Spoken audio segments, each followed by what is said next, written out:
Hello everyone, snowy morning. Sabi ko na di ba mag-snow ngayon, Monday. So, back to office tayo. Samahan nyo kami ni Dayan. Punta lang kami ng office. Tapos may check up siya mamaya sa OB niya. Yan o, si Jason o. Meron na akong taga automatic snow brusher. Tapos pag-usapan din natin yung mga nagbago since na PR kami, no. Ano ba yung feeling ng na-PR? Ano bang mga nagbago? Mga rights nyo or whatever. Discuss natin yan lahat. Pero before that, tingnan nyo ang snow, pero hindi naman siya makapal, manipis lang, not bad. Kaya hindi na tayo nag winter jacket kasi akala ko talaga tapos na, kaya pinasok ko na siya sa sa lagayan namin. Medyo tinago-tago ko na, niligpit ko na ng onte, kaya hindi ko na siya magamit. Ito na lang muna. Pag nag negative 20 ulit or negative 10, tsaka ako na lang ulit ilabas. So yan, sa mga magdadrive, ingat, madulas ang daan ngayon, medyo slushy yan. Let's go. Tara, babe? Nice. Maganda ng outfitan din. Pang spring na, babe? Pang spring na. Okay, sige mamaya doon sa downtown. So, dito na tayo sa downtown. Nag-park na tayo dito para para sa appointment ni Dan mamaya. Dire-diretso tayo, hindi na tayo mag-commute. Kasi dito lang din naman yung OB ni Dan sa may Bridgeland. Original na plano namin sana magko-commute kami and then commute ulit kami sa Bridgeland, pero parang mas magastos yun. So mag-park na lang tayo dito. Kaya lang may parking fee, $20. Tinignan namin online, $18. Pero $20 na pala. Ayan guys, oh. Ito yung building namin. Babe, Magkano mag-park dyan? nagkuha ka mo tan, babe, niya? Ano? Is-snow kan. Kaya na. Hindi naka winter boots, oh. Solid. Papasok na tayo dun sa building. Mamaya nasa magkwentuhan after siguro ng work, mga lunch break ganyan. Kwentuhan tayo about dun sa PR. Let's go. So yan guys, lunch break na namin ni Dayan. So dito kami ngayon sa saan to?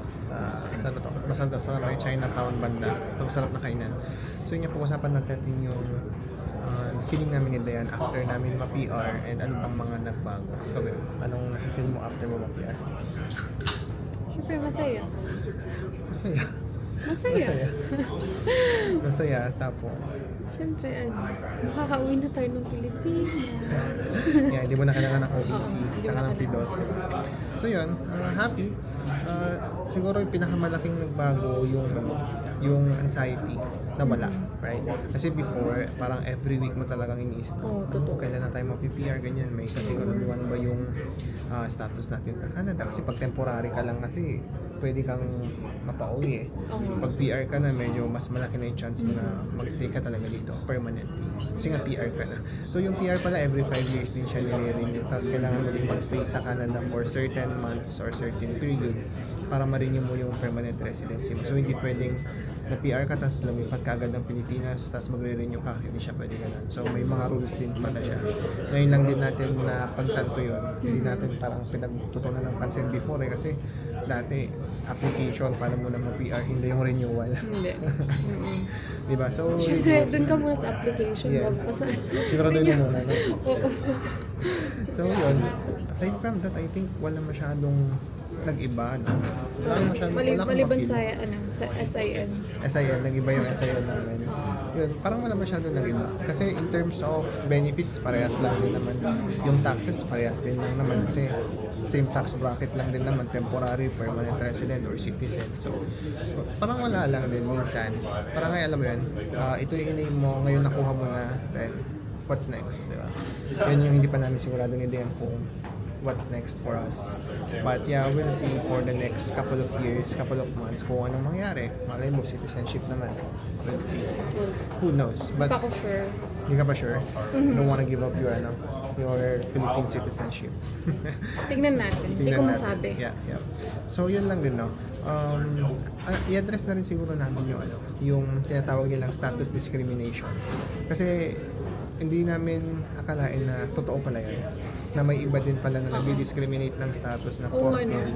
citizen sila, they look down on other people based on their status. So, kung kayo guys, may nagtanong sa inyo kung anong status niyo dito sa Canada, huwag nyo agad sasagutin. Yun yung tip namin. Siguro ano na lang, i-gauge nyo muna kung yung question ba niya is towards them helping you, or alam mo yan, mararamdaman mo naman sa question nila kung mang-discriminate ka rin. Kasi some people gusto nila malaman yung status mo para malaman nila kung anong respect yung ibibigay sa'yo. Unfortunately, ganun yung nangyayari sa iba. Hindi ko naman nila lahat, no? Pero tip ko sa inyo, pero pag may nagtanong kung anong status ninyo, ang sabihin ninyo, citizens. Tapos ngumiti lang kayo. Citizen. Titigil- Filipino titigil. citizen. Yeah, kasi clear lang naman, di ba? Tinanong nga anong status. So, sabihin mo lang Filipino citizen ka. Pero kung mo sabihin Filipino, sabihin mo lang citizen ka. Tapos, Citizen. ano naman, di ka naman nagsinungaling, di ba? Oh, citizen ka Kasi naman. Filipino Pero citizen ka citizen. Para hindi na kayo ma-discriminate. Oo, guys. Kasi na-try namin. Yeah, na-try namin. Kasi, ewan ko, sabi lang niya kasi nagpipiling citizen kami. Oo. Pero hindi ko naman alam kung paano niya nasabi. Oo, paano Kasi nasabi? same lang naman, citizen kami or PR kami. Same lang din naman yung mangyari sa amin, right? So, whatever. Basta ganun guys. Kung may na-encounter kayong ganun, etsaperahin nyo na lang. Huwag nyo nang pansinin masyado para hindi kayo na-stress gaya Tama. namin. Kasi share lang naman kami kasi Yeah, di ba share lang. may nagtatanong.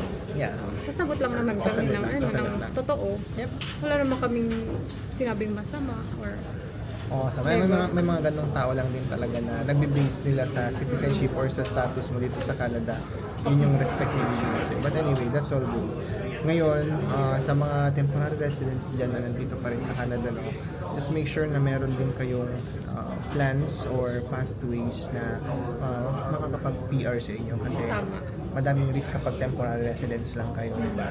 May risk na mapauwi kayo, ganyan, mag-end yung contract ninyo, mag-expire yung permit ninyo. I mean, So, find ways. para lang naman to sa mga ano. Sa mga gusto talaga mag-stay. mag-stay. Sa mga gusto mag-stay. Kasi some gusto talaga yung temporary lang, nalilipat Yung lang. mag-try din. lang ng But if you wanna stay, look for yung mga PR pathways na available. Explore nyo lahat yan. Kumontak kayo ng immigration consultant if necessary. I mean, kung talagang kailangan ninyo, contact kayo ng immigration consultant, right? So yun, nantay na lang namin yung pagkain namin. So mamaya, pupunta namin sa OB ni Dayan. Regular check-up niya sa OB niya. Then we'll see kung anong sasabihin nila. Stay healthy.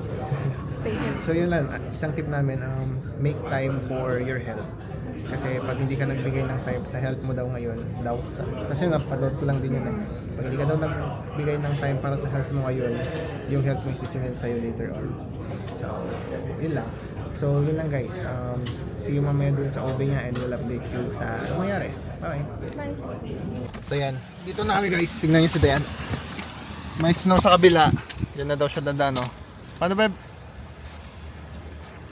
Mo pamaraan? Ayaw may snowan? Tingnan mo naman yung shoes ko. Yeah, nagdal shoes sa snow.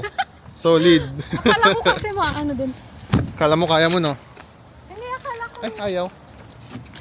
Baka may... Ito na tayo sa Bridgeland. Ito na tayo sa OB ni Dayan. Oops, sorry. Takbo. Napakahal ko yung... Bim, nalamig ka? Hindi. So yun, alauna pa yung meeting namin dito or yung appointment ni Dayan. Pero 12 pa lang. Dito na kami. Dito na lang kami tatambay kaysa pa-traffic kami mamaya. Dito sa side na to. Ayun guys, see you later. Update na lang namin kayo mamaya. Babe, yung susi mo dun. Okay ka na? Nalak naman yung sasakyan eh. Nalak naman sabi ko. Ano babe? Nakaban ka? Oo. Kasi mag-English na naman. Ikaw makipag-usap. Uy, hindi ikaw. Ikaw ang patient. Asan yung ID mo? Nandun sa bag. Dito. Ikaw yung patient. Ba't ako mag-English? Ba't ikaw kumausap? No, not me. 3. Should be you. Okay? Okay? English all the way? Not okay. Dito na tayo. Hi, babe. Tingka. Tingka mo. Yung poster. Tayo, antayin na lang natin yung doctor natin. So, yung referral nito guys. that ito na yung doctor niya before siya nagpa-surgery. So, yung follow-up niya, pero 1 year na nakikita, no? Yun. May 1 year na before yung follow-up niya doon kasi may something. Basta yun. Yung scheduling medyo matagal, di ba? Kasi ito, ang supposed to be schedule namin 2 to 3 months ulit kasi January pa kami nagpa-book. Pero dahil may nag-cancel na kuha natin tong March na to. Hindi, sinabi na sa email dati, March. March nga, pero pag may nag-cancel na mas maaga, kukunin natin. Kaya 2 to 3 months siya dati. So yun, ganun din katagal talaga mag-book. So yan, tapos na yung appointment namin, no, diba? Ang bilis ng appointment. Aga kasi namin pumunta, parang 30 minutes din kami nagantay sa taas. So, launa, tapos na kami, 1:10 actually. So yan, thank God, nothing serious. Carry, sabi lang, be healthier. So, kailangan talaga natin panindigan yung yung pagiging healthier natin sa mga pagkain natin, di ba? Healthy-healthyan muna tayo ngayon. New Year's resolution natin na-delay. Di ba dapat January ang New Year's resolution? Pero yun yung New Year's resolution natin. Yan si Dano. Yan ulit dadan. Ikaw magdadrive? Sure ka? Sure! Go, ikaw mag-drive. Bilis! Mas snow kasi Ayaw niya dito. dumaan sa kabila eh. Mas snow. Sobrang snow ba? Medyo. Ang ganda ng weather kahapon, Pes. Kaya nga. Ngayon.